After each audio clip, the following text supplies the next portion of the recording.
Já vás zdravím, přátelé, u tohoto videa, které považuji za stěžejní, protože budeme probírat 3 elementy, kteří se vlastně podíleli na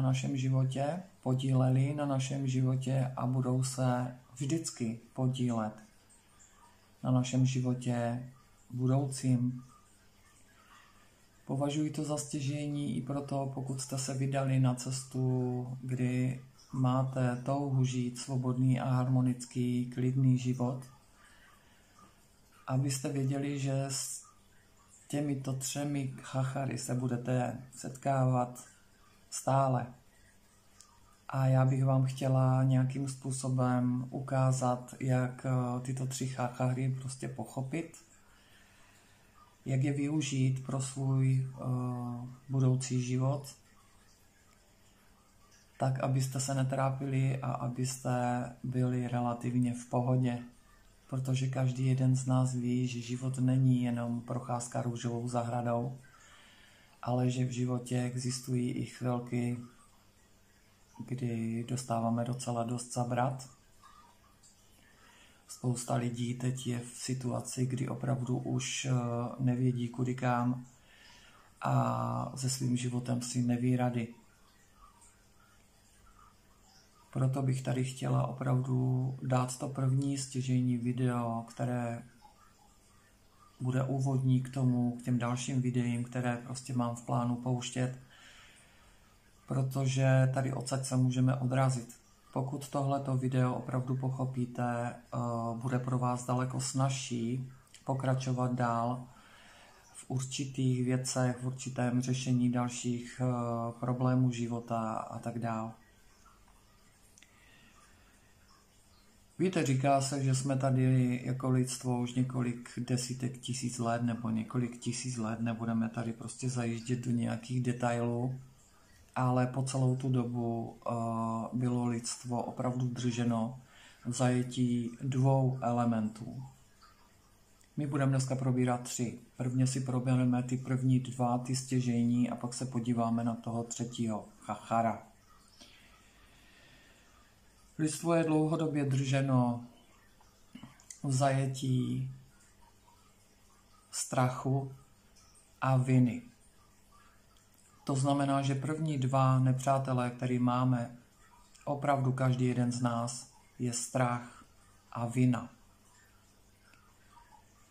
Ať se podíváme na svůj život v jakékoliv situaci, neříkám v té úplně krásné, šťastné a veselé, určitě kvůli tomu tady nejste, ale spousta lidí hledá cestičku k tomu, jak se dostat z těch těžkých, náročných, tragických, nechutných životních situací. Takže tihleti 2 chachaři to mají na svědomí. Mají to na svědomí protože jsme je nepochopili, protože jim nerozumíme. Pokud ve svém životě budete cokoliv řešit, nebo cokoliv jste řešili a budete ve svém životě cokoliv řešit, tak tihleti 2 chachaři se tam budou vždycky objevovat. Strach a pocit viny jsou vždycky u vzniku jakéhokoliv problému.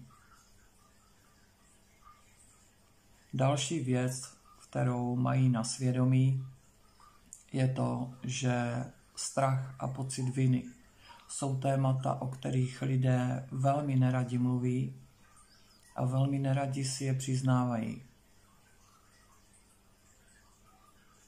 Kdo se bude šťastně přiznávat k tomu, že má strach, anebo že v životě udělal chybu, že je něčím vinen?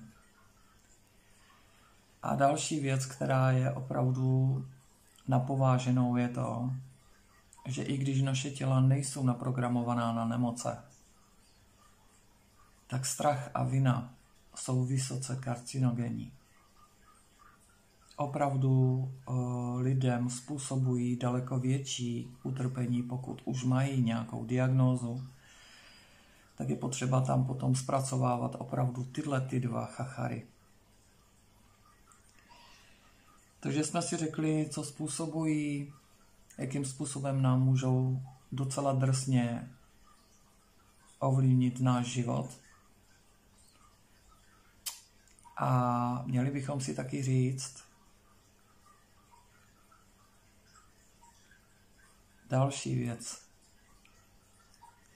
A to je to, že mají jeden jediný úkol. A teď si to probereme. Vina je zástupcem minulosti. Všechno, co se týká viny nebo potažmo křivdy, která vám byla spáchána buď opravdu, anebo jste si jenom vědomí toho, nebo si myslíte, že na vás byla spáchaná křivda, tak je to vždycky z minulosti. Těžko se budete někomu omlouvat za to, že jste mu dali facku v roce 2026. Takže vina je vždycky zástupcem minulosti. Strach je zástupce budoucnosti.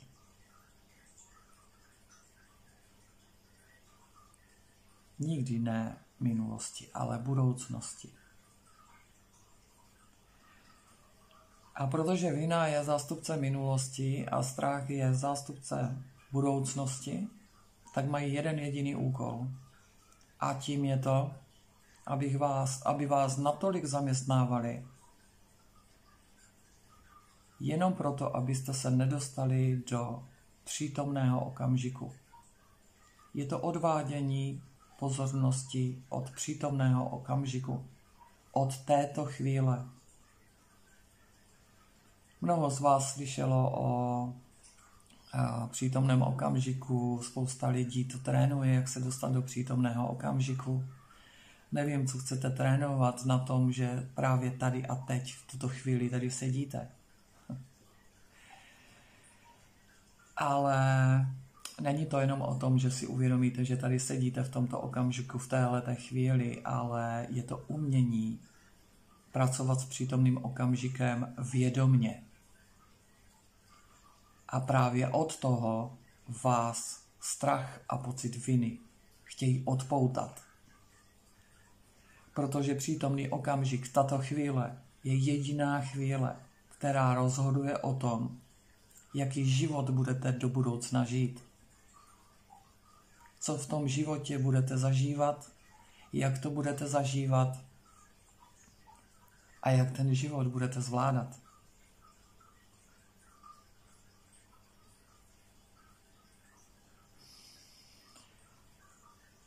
Pojďme si probrat vinu. Vina to je jeden z nejtěžších kalibrů, který člověk může zažívat. Dělá vám v životě absolutní peklo a já jsem přesvědčená o tom, že pocit viny, který nemáte zpracovaný, vám způsobuje ty nejtěžší zdravotní problémy. Je důležité si uvědomit, že když se podíváte do své minulosti, tak spousta lidí tam vidí chyby, které udělali. Jo, vidíme ty sračky, které si tady táhneme. Velmi málo lidí, když se začnou s nimi bavit o jejich minulosti, když už teda musíme, tak nezačne ničím jiným, než tím, že jste zažili spoustu špatných věcí a tak dále. Já jsem snad nezažila jedinýho člověka, který mi řekl, že jeho minulost je úplně úžasná, že je s ní naprosto spokojený a viděl tam jenom pozitivní věci. O tom pozitivním, negativním to si necháme na někdy jindy. Ale protože nás vina pronásleduje, ta naše minulost nás neustále pronásleduje a my jsme špatní, bojíme se vůbec do té minulosti šáhnout. Spousta koučů nás učí, že máme zapomenout na svoji minulost, že ji máme zahodit, že ji máme pohřbít a tak dále. Já říkám, že ne. Je dobré mít tu svoji minulost zpracovanou a brát to tak, že je to vaše životní banka. Protože všechno, co jste v minulosti prožili a hlavně přežili, tak je to něco jako úroky v bance. Je to něco navíc. Protože je důležité si uvědomit, že neexistuje na světě člověk, který by někdy v minulosti udělal chybu. Že neexistuje žádný člověk, který v současnosti dělá chyby a neexistuje člověk, který bude v budoucnosti dělat chyby. Nikdy jste žádnou chybu neudělali. Neděláte a neuděláte. Nejsou to chyby, jsou to volby.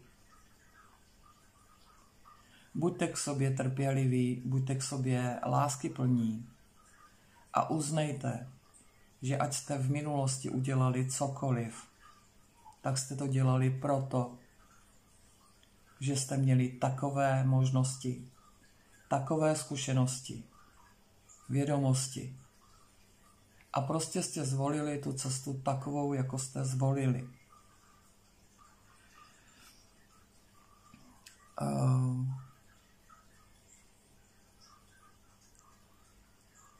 Mně tady napadá takové pravidlo, ono existuje takzvané Paretovo pravidlo, kde je 80 a 20, ale co se týká minulosti a vůbec života, našeho života, který nebude jenom růžový, to opravdu na to zapomeňte. Tak je tady pravidlo 70%. Nikdo z nás nežije život 100% krásný, úžasný a neustále. Ani to nechtějte.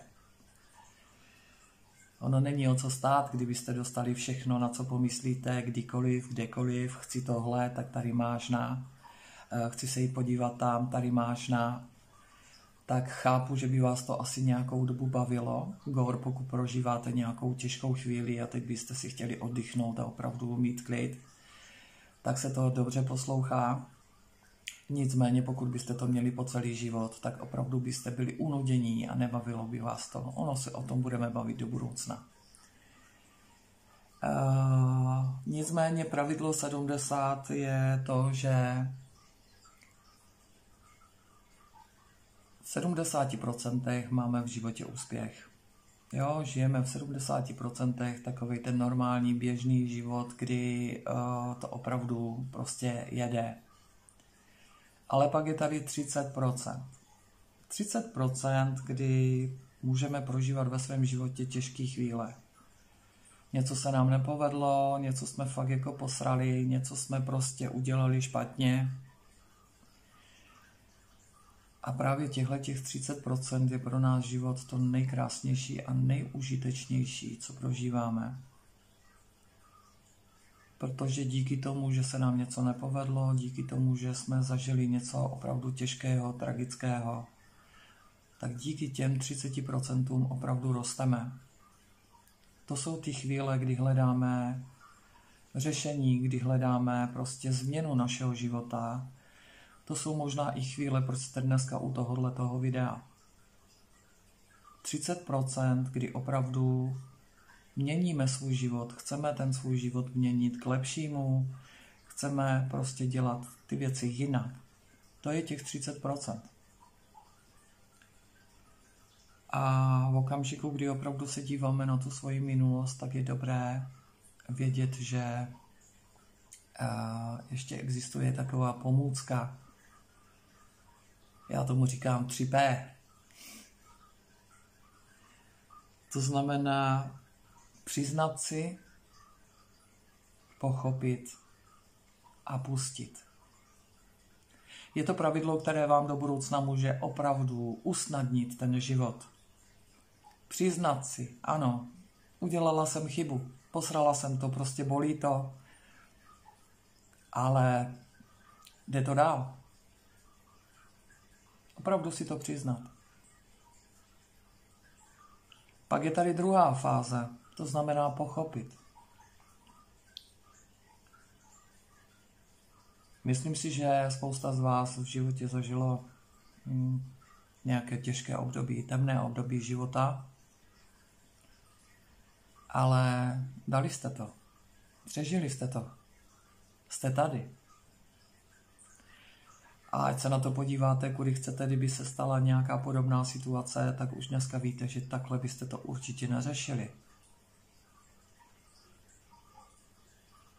Tady je to možná postavené trošku na hlavu, protože spousta školitelů nás učí, aby jsme se dívali na pozitivní věci, aby jsme mysleli pozitivně.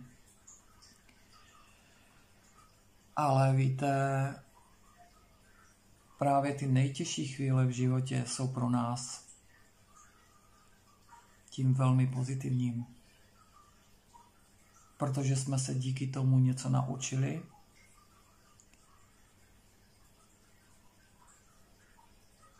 A pochopili jsme, že jsme schopní, nebo ono vám to ani tak nepřijde, jo, v tu chvíli, kdy opravdu překonáte nějaké těžké období. Ale spousta lidí si ani neumí uvědomit, jak obrovskou sílu v sobě máme. A to je to, abychom v těchto chvílích, které jsme prožili, které pro nás byly velmi těžké, abychom vycucali to gro, protože cokoliv se nám v životě děje, to špatné, to tragické, to hnusné, to bolavé, tak je tady z nějakého důvodu. A vždycky, když přijde k vám do života, když přišel k vám do života nějaký takovýhle těžký problém, těžká situace, když do vašeho života, do budoucího tohleto všechno přijde, tak je to z nějakého důvodu. A vždycky, když to přijde, tak je tam i způsob řešení, který máte v sobě. Jestliže je to vaše situace a čím těžší situace to je, tím lehčí způsob jeho vyřešení máte v sobě. A když ho najdete, tak ucítíte tu obrovskou sílu, kterou v sobě máte. Získáte další sebevědomí. Vyrostete v tom osobnostním rozvoji. A vyrostete jako osobnost. Jako někdo, kdo si je vědom toho, že každý den nejsou řízky. Každý den není posvícení. Ale budete připraveni na to, že ať je vaše situace jakkoliv těžká, jakkoliv tragická, tak všechno jednou pomine. Nic netrvá věčně. Ani věčné štěstí, ani věčné bolavé, slzavé období. Nic netrvá věčně. Jednou je tak, po druhé je tak. Takže je dobré z těch vašich minulých takzvaných chyb, z těch vašich voleb vybrat to nejlepší. Když jsem pracovala ve finančnictví, tak nás učili, že když přijde nějaká finanční obrovská světová krize, tak na tom ti nejlepší a ti nejvšímavější dokážou absolutně vydělat. Ale tohle se nevztahuje jenom na finanční světovou ekonomickou krizi. Ale tohle to je dobrá poučka i pro váš vlastní život. Že čím větší tragédie, čím větší bolavé údolí máte za sebou, tak z toho můžete načerpat obrovské množství dalších informací a dalších zkušeností pro svůj budoucí život. A potvrzuje se jenom vaše síla, vaše odvaha, která je ve vás schovaná, a vaše schopnosti k tomu, že můžete žít život do budoucna lehčeji, svobodněji a klidněji. Protože víte, že dokážete naprosto všechno zvládnout. Protože vždycky je tam návod na řešení. Podíváme se teď na druhý element. Na druhého nepřítele. A to je strach. Strach. Co říct ke strachu? Ať ve svém životě stojíte na křižovatce a máte udělat jakýkoliv krok, tak vždycky je tam přítomen strach.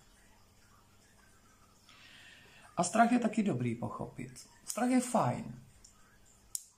I když nám někde říkají, že se strachem máme bojovat a máme překonávat strach, máme se vyhýbat strachu a tak dále. Nedělejte to. Nedělejte to. Nemáte šanci vyhrát nad strachem, pokud ho nepochopíte. Nikdy nad ním nevyhrajete. Opravdu nikdy. A strach je fajn. On není nepřítel. Bez strachu nemůžeme žít, protože kdybychom žili bez strachu, tak chodíme v klidu po kolejích a vůbec nebudeme čekat, že tam může přijet nějaký vlak, cokoliv jiného. Strach nás může zachránit. Mnohdy nás zachránil. Ale pojďme se podívat na to, když ten strach nechápeme, když mu nerozumíme, tak jakým způsobem může ovlivňovat náš život. Já jsem ve svém životě tak nějak pochopila, že máme 3 druhy strachu. Nebo 3 oblasti strachu. Je to jedno, jak si to budeme nazývat. To vůbec není důležitý nějaký názvy. Tím prvním je strach z Boha. Ještě jinak. Tím prvním je strach ze smrti. Tím druhým strachem je strach z Boha. A tím třetím strachem je to obrovský paradox, ale lidé mají největší strach ne ze smrti, ne z Boha, ale z toho být v klidu. Je to obrovský paradox, protože kohokoliv se zeptám, s kýmkoliv budu mluvit, tak mi řekne, že by ve svém životě chtěl mít pouze klid. Klid, pohodu, tabáček. A přitom se toho lidé bojí jak čert kříže. Pojďme si to probrat. Strach ze smrti. Strach ze smrti je naprosto zbytečná věc, jo? Ale je to jeden z nejsilnějších strachů. Tohle jsme si mohli teďka vyzkoušet úplně všichni. Máme za sebou teďka takové temné období, kdy na nás padal ten bacil z netopíra. A všichni jsme mohli pozorovat, jak elita začala využívat toho, když je člověk vyděšený. To znamená, že tahleta elita pracuje opravdu psychologickou hru, založenou na strachu. A vůbec strach ze smrti je prostě pro ně fakt těžká páka a spousta lidí se na to nechalo nachytat. Jo? Já jsem teďka, nebo budu možná teďka hodně tvrdá, ale můžu vám říct, že opravdu, pokud člověk na sobě hodně pracuje a pokud se tady budeme dlouhodobě bavit o tom, jakým způsobem se dostat do toho klidu, tak vám postupem času opravdu přijde i to, že ze strachu ze smrti nemusíte mít vůbec strach. Dívejte, smrt je daná. My jsme tady každý jeden z nás z nějakého důvodu. Přišli jsme sem něco zkusit, něco se naučit, poučit se, zažít, abychom mohli srovnat. A všechno to, co v tom životě jsme zažili, zažíváme a budeme zažívat, tak jsme de facto domluvení na tom. Jo, nějakým způsobem jsme to tak nějak přijali a přišli jsme na tuhletu zem, aby jsme tady tohleto všechno zakusili. Rozumím vám, pokud teďka si řeknete to určitě, jako já taky jsem člověk, který, když tohle ten vhled dostal, tak jsem si říkala, že nahoře muselo být nějaký opiový doupě, protože to, co jsem zažila já v minulosti, na tohleto přistoupit, já jsem nemohla být při smyslech. Jo? A dneska vám řeknu, že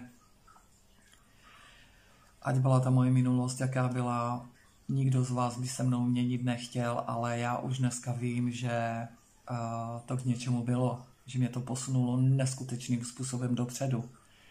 A pokud ty bolesti, ty slzy a ta hrůza, kterou jsem prostě já vlastně niterně prožila, byla daň za to, co prožívám teď. A v jakém rozpoložení teď žiju díky tomu, že mi to takhle posunulo, tak to stálo za to. Opravdu, já mám za sebou neskutečně krásný život. Ze vším všudy. A můžu vám říct, že určitě 40 let mého života stálo totálně za hovno. Ale Dneska už vím a dneska už jenom děkuju. Děkuju za to, co jsem se všechno naučila. A když už, tak vidíte přímý důkaz toho, že ať už je ve vašem životě, ve vaší minulosti, se stalo cokoliv a bylo to jakékoliv, tak máte tu sílu to dát. A vždycky to dáte. Vždycky to dáte. Vždycky je z toho cesta ven. Nemusíte být na to sami, můžete použít nebo využít nějakého odborníka, ale vždycky je z toho cesta ven. A když to správně uchopíte, když si to přiznáte, pochopíte, co vás to mělo naučit, tak jednoho dne za to poděkujete. Ne proto, že vám někdo řekl, že vděčnost je důležitá, ale že to vzejde z vás. Tím pádem je lekce zvládnutá a vy pokračujete dál. Silnější, odolnější, vzdělanější a připravenější na to, že život dokáže být krásný i s tím, že někdy je to holt prostě dřina. Takže smrt je daná. Je přesně daná kdy, jakým způsobem, kde. Je to daný, takže smrt můžete vypustit z vlastního trápení. Nezabývat se tím. Spousta lidí se toho bojí, spousta lidí se bojí smrti. A přitom ještě nezačali žít, vědomě žít. A o tom jsou moje videa, o tom, abyste se naučili vědomě žít, abyste skutečně žili. Ne přežívali, ale žili. Abyste na konci mohli říct, stálo to za to. A ne to, chvala Bohu, konečně umírám a budu mít klid. Já chci, abyste ten klid zažívali od dneška až do posledního výdechu. Další takovou oblastí je strach z Boha. To nás tady prostě tlačili neustále, že jo, když nebudete hodní, tak Bůh se na vás bude zlobit. Když se budete chovat tak Bůh vás potrestá. Víte, toto jsou ty největší keci, které prostě to náboženství dokázalo dát. Pamatujte si, že Bůh není nic jiného jako bezpodmínečná láska. A když pochopíte, co to je bezpodmínečná láska, tak budete vědět, že vás Bůh nikdy nebude trestat. Nikdy vás nebude soudit. Protože vás miluje všechny, každého jednoho z nás miluje nade vše. Bez podmínek. Ať jste v životě udělali jakoukoliv chybu, ať jste v životě zvolili jakkoliv špatně, ať jste udělali v životě cokoliv, nikdy vás Bůh nebude trestat. Nikdy vás nebude soudit. Srovnejte si to s tím, pokud jste matka nebo otec a máte svoje děti. Vždycky při nich budete stát. Ať udělají ty děti cokoliv. Ať provedou cokoliv, ať prostě se stane cokoliv, tak je vždycky jako milující rodič budete stát při nich. Budete je mnohdy i hájit. To je bezpodmínečná láska. Proč si myslíte, že Bůh vás bude trestat a proč si myslíte, že vás bude soudit? Nebude to dělat. Vždycky vás miloval, miluje vás a vždycky vás bude milovat bezpodmínečnou láskou. Bez podmínek. Takže strach z Boha je jenom to, aby nás náboženství hnalo k tomu, abychom měli neustále strach a pocit viny. Je to jejich páka. A podle mě je to největší zlo, které může náboženství konat. Všimněte si, že je to vždycky jenom o tom. Oni tam někdy začnou blábolit o tom, že Bůh je láska.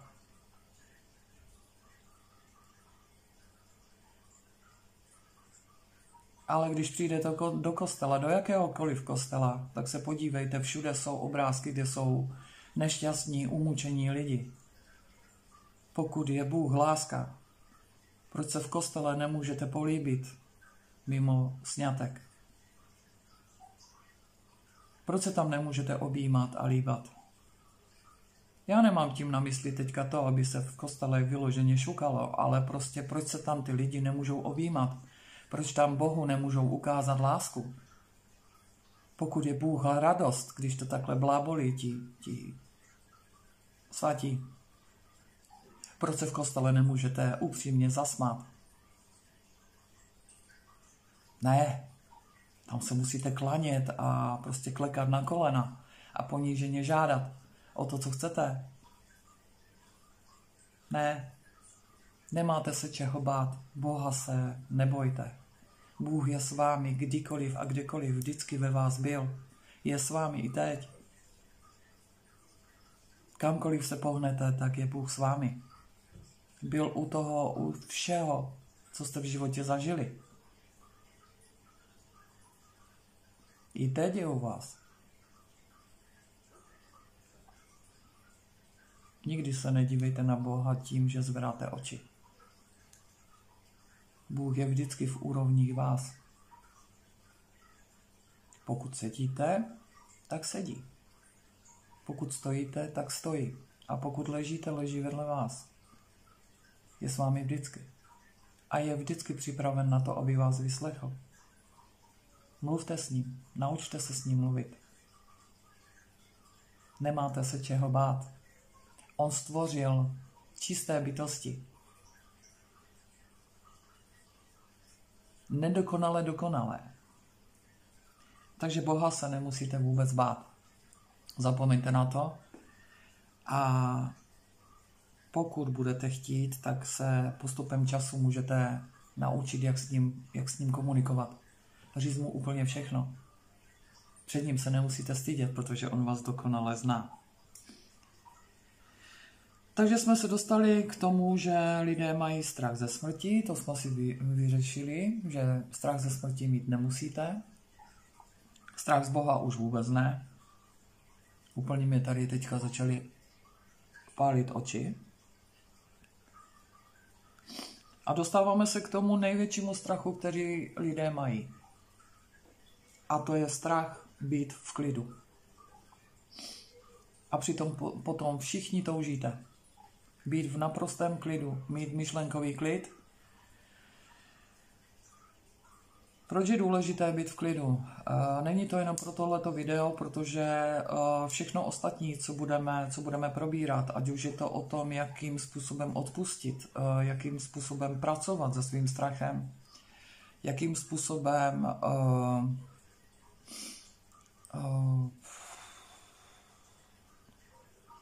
vyjednávat třeba s nepříjemnými lidmi, tak vždycky je to o tom, že je důležité dostat se do naprostého klidu. Opravdu se sklidnit a opravdu být v klidu. A lidé se toho bojí. Lidé považují to, že být v klidu je ztráta času. Mluví o tom, že já jsem třeba dostala takovou otázku před, já nevím, asi 5 lety, já už žiju při tom okamžiku neustále, takže prostě všechno to, co už bylo, tak je pro mě pravěk. A moje minulost je pro mě pravěk, nemusím ji řešit, ale k tomu se dostaneme. Tak mi kdysi položila kamarádka takovou otázku, bavili jsme se o tom, že je důležité být v klidu, dostat se do toho klidu a prostě být co nejvíc v tom klidu. A ona mi tenkrát řekla, že je to všechno super, ale prostě být v klidu jí složenky nezaplatí. A já jsem mi tenkrát nebyla schopná odpovědět. A dneska bych jí odpověděla asi takto. To, že zůstanete v naprostém klidu, kdy si dovolíte prostě úplně všechno pustit, vůbec nic neřešit, tak to vám složenky nezaplatí. To je pravda. Ale nicméně na druhou stranu, pokud budete vyčerpaní, vzteklí, nasraní, nebudete kvůli tomu spát, budete frustrovaní, úplně vyšťavení, tak tohle to vám složenky taky nezaplatí. Rozdíl je v tom, co následuje. V okamžiku, kdy budete vyčerpaní, naštvaní, nasraní, prostě nervózní, nevyspaní, tak přehlédnete to řešení, o kterém jsem tady mluvila, že jakákoliv těžká situace má v sobě vždycky jednoduchý řešení. Prostě v tomhletom stavu nejste schopni to nějakým způsobem zachytit. V okamžiku, kdy se naučíte být ve vnitřním klidu, tak najednou ta vaše všímavost může něco zahlédnout, může něco uslyšet, může něco vizuálně vidět, může dostat prostě určitý nápad. A tohle to je prostředí, kdy jste v přítomném okamžiku, jste v tom okamžiku vědomí a jste připraveni přijmout řešení. Pokud problém má řešení, tak ho najdete. Možná, že ne hned, ale v okamžiku, kdy zůstáváte ve vnitřním klidu, tak dostáváte energii, vaše tělo dostává energii, nejste tak unavení a jste schopni vnímat a naslouchat jakýmkoliv náznakům toho, že to vaše bolavé má řešení. V tom chaosu a v tom, když budete prostě vyděšení, to nezahlédnete. A proto je to jedno z nejdůležitějších věcí, které byste si opravdu měli uvědomit a dovolit si být každý den aspoň chviličku v naprostém klidu.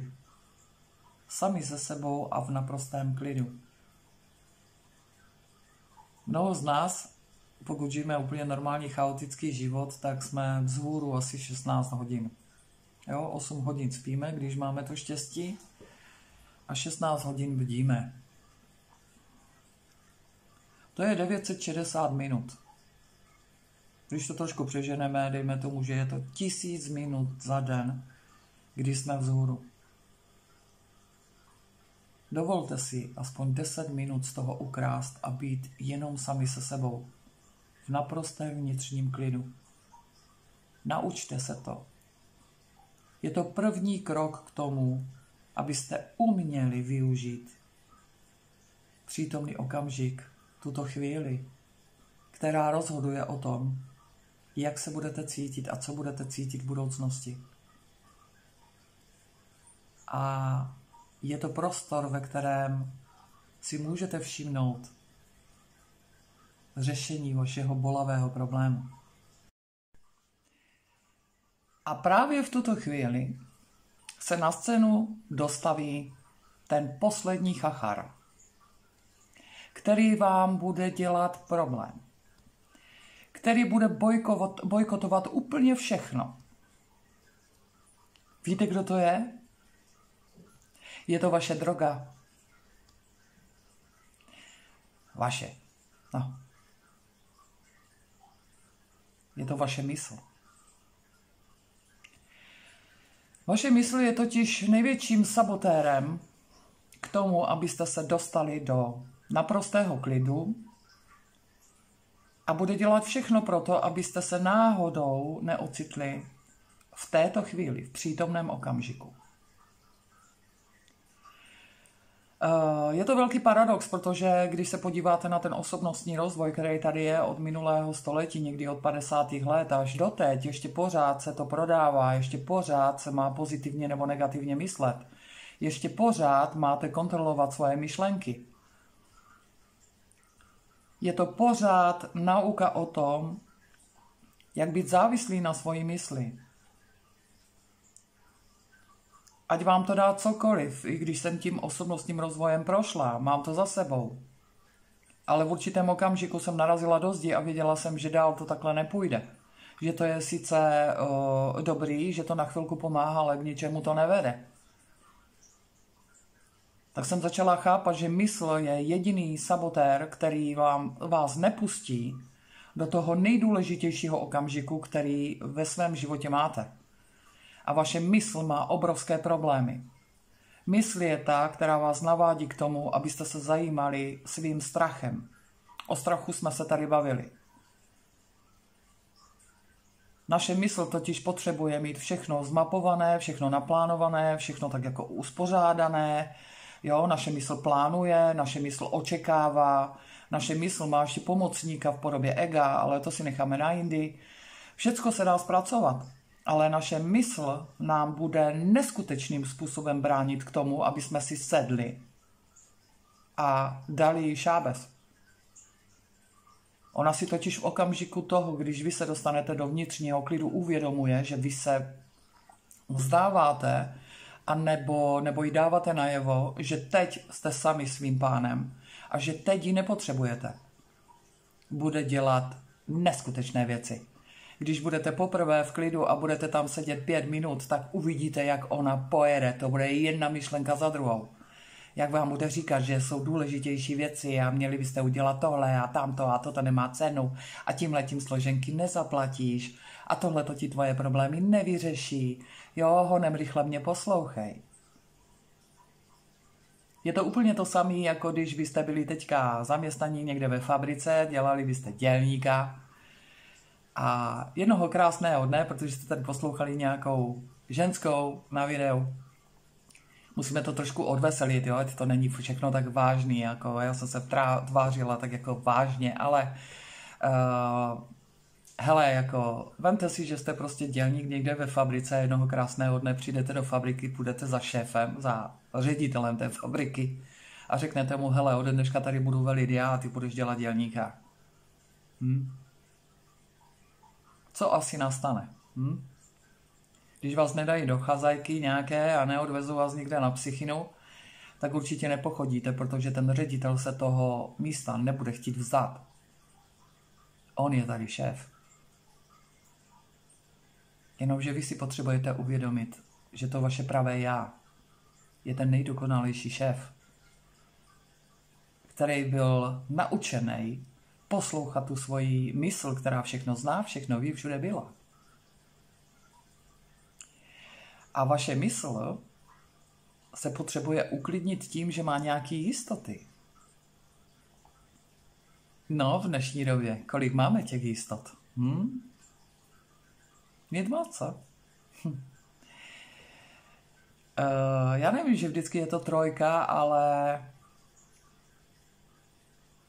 můžete tu svoji mysl uklidnit tím, že má 3 100% jistoty. 3 100% jistoty máte ve svém životě. Jsou to jistoty, které vám nikdo nemůže vzít. Nikdo vám je nemůže vyvrátit. Ani vás nemusím přesvědčovat o tom, že ty jistoty tady jsou a jsou 100%, 1000%. Víte, jaké to jsou? Řekněte to svoji mysli, že jediné tady tohleto je v mém životě 100% jisté. Nemůže to nikdo vyvrátit, nemůže vám to nikdo vzít a je to 100% pravda. První jistota, kterou v životě máte, 100%, je okamžik vašeho prvního nádechu. Ani ne datum, kdy jste se narodili, nebo hodina. To je přibližně. Druhá jistota, která je 100%, pro každého jednoho tady z nás, je okamžik posledního výdechu.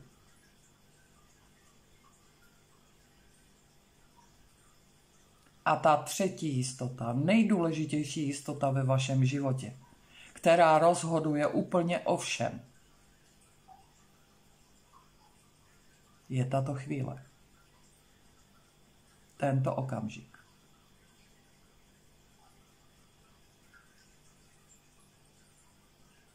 Všechno ostatní v životě se může stát nebo nemusí. Může to být tak, jak to očekáváte, ale taky nemusí. A člověk, který očekává a má vysoké očekávání, padá velice často na hubu. A potom je z toho frustrovaný, je nasraný sám na sebe, na svět, obvinuje další a další lidi, ale takhle, toto není způsob řešení problémů. Ne. Takže vaším jediným úkolem, který jste sem přišli opravdu žít, opravdu žít, je to, abyste mezi tím prvním nádechem a posledním výdechem skutečně žili. A máte k tomu obrovský nástroj a tím je přítomný okamžik. Tato chvíle. Spousta lidí chodí ke kartářům, k numerologům, k věštcům, čte různý nějaký předpoklady do budoucnosti a tak dále. Jo, dobrý, je to tady, jsou skvělí kartáři, numerologové a všichni tady ti ostatní. Jsou i jinačí, ale to je jedno. Ale jestliže chcete vědět, jak bude vypadat vaše budoucnost, která teda ani ve skutečnosti neexistuje, protože i zítřejší 12. hodina bude v tuto chvíli v daný čas. Takže je jenom přítomný okamžik. Takže každá chvíle, která bude následovat, je jenom tato chvíle a přítomný okamžik. A jestli chcete vědět, jakým způsobem a jakým směrem půjde váš život, tak je to přesně to, co cítíte teď, jak se cítíte teď. Jak chcete žít do konce života? Žít, ne přežívat. Vy nejste povinni přežívat. Vy jste povinni žít, dostali jste životní dar a jste tady proto, abyste ho vědomě žili. To chci s vámi sdílet. Protože když budete vědomě žít, budete vědět, kde máte hledat řešení vašich problémů nebo bolavých věcí. V přítomném okamžiku se dá krásně opravdu pochopit spoustu těch vašich myšlenek, těch vašich bolestí, pochopit vaši nemoc. To není skutečné. Nic netrvá dlouho, nic netrvá věčně. A já bych moc chtěla, abyste se dostali na tu dráhu toho, kdy si uvědomíte, že si zasloužíte žít život svobodný, klidný, harmonický. V bohatství a nadbytku. Ale o tom zase až příště. Važte si každého přítomného okamžiku, každé chvíle, která je, už se nikdy nevrátí. Ale je to 100% jistota pro vaši mysl. Toto je okamžik, kdy rozhodujete o tom, co budete žít zítra. A já vás budu navádět k tomu, abyste byli co nejvíce v klidu, co nejvíce vědomí v té přítomné chvíli. A aby se ten život docela spontánně a přirozeně začal měnit úplně jiným směrem. Uděláme malinký kroky a budete žít malinko jiné situace, než jste žili doteď. A jestli tomu nevěříte, že vaše mysl má takovéhle grády, tak si sami jenom uvědomte, kam vás vaše mysl do současné doby přivedla. A určitě to není k životnímu štěstí, protože tady byste nebyli. Vy jste pány svého života a vaše mysl to jednou pochopí a spojí se s vaším srdcem. A v okamžiku, kdy půjde vaše srdce a vaše mysl ruku v ruce, tak nebudete mít problémy s nějakým egem. Půjdete životem odvážně a s chutí ho prožít. Vědomně prožít. To je vše, co jsem vám dneska chtěla říct. A chtěla bych v tom pokračovat. Je to moje první video. Nic moc profesionálního. Ale já chci sdílet. Nejsem žádná modelka, která si tady hraje na něco, aby nějak vypadala, ale já mám teď chuť s vámi sdílet, protože je nejvyšší čas, aby se lidé trošku slátali, aby byli v klidu a aby těm hajzlům, který tady těží z toho, že vás nahnali do kouta, že z vás udělali prostě vyčerpanýho, nervózního, ustrašeného člověka, tak aby nevyhráli. A oni nevyhrávají. Vyhrává dobro. A jestliže chceme přelézt do té 5. dimenze, tak ta je otevřená pro lidi, kteří nemají strach. Tam není pro strach uděláno, protože kdyby bylo, tak tam bude stejný bordel, jako je teďka tady. Takže o tom to je. Proto to chci s vámi sdílet. Dáme to. Všichni máme šanci a všichni máme právo žít. naprosto dokonalým životem. I s těma průserama, který tady budeme mít, ale naučíte se je zvládat relativně v klidu a ještě vás to bude bavit. Tak co vy na to? Mějte krásný den. Mám vás ráda. A vím, že je tady spousta lidí, kteří si to zaslouží a kteří budou otevření k tomu, že budou chtít žít jednoduchý život. I s těma sračkama, které tady prostě budou. Nás nedostanou. Protože my jsme lidé, kteří otevírají oči. Mají selský rozum a mají v sobě tu lidskost. Všichni ji v sobě máme. Ale teď už to jde natvrdo. Potřebujeme se všichni probudit a vybrat si, jestli půjdeme cestou utrpení, bolesti a strachu, anebo si zvolíme prostě něco nádherného, v klidu, v pohodě